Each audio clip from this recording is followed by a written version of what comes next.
भारत और चीन की सेनाओं के बीच कई साल से सीमा पर तनातनी बनी हुई थी। दोनों देशों ने पूर्वी लद्दाख में गतिरोध को खत्म करने के लिए हाल में एक समझौता किया है। हालांकि इस गतिरोध का दोनों देशों के बीच व्यापार पर कोई असर नहीं पड़ा। अप्रैल से अगस्त के बीच चीन से आयात में 11% की बढ़ोतरी हुई है। इसमें मुख्य रूप से कंप्यूटर, टेलीकॉम पार्ट्स और उनके कंपोनेंट्स की अहम भूमिका है। इस दौरान दवाओं में यूज होने वाले रसायनों के इंपोर्ट में कमी भी देखी गई है। अप्रैल से अगस्त के दौरान भारत का चीन से आयात लगभग 11% बढ़कर 46.6 अरब डॉलर का हो गया है। पिछले साल समान अवधि में यह 42 अरब डॉलर था। चीन से आयात में 1.5 अरब डॉलर की बढ़ोतरी कंप्यूटर और मशीनरी के आयात में बढ़ोतरी के कारण हुई।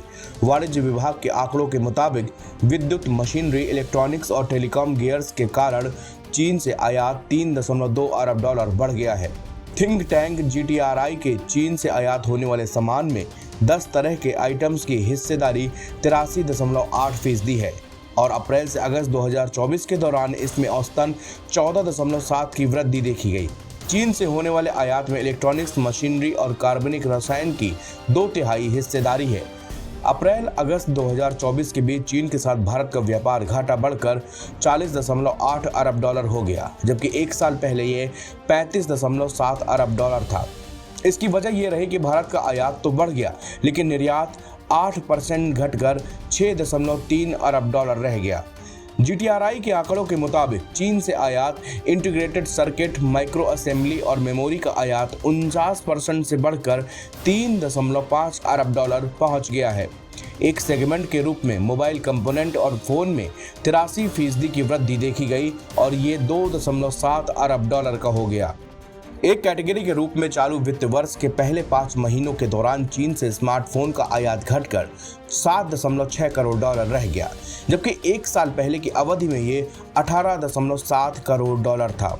हालांकि चीन से कंप्यूटर और लैपटॉप का आयात बढ़ गया है। अप्रैल अगस्त के दौरान इसका आयात 13.5% बढ़कर 2.5 अरब डॉलर का हो गया। यह सब ऐसे समय पर हुआ जब सरकार एक बार फिर आयात व्यवस्था की समीक्षा कर रही है।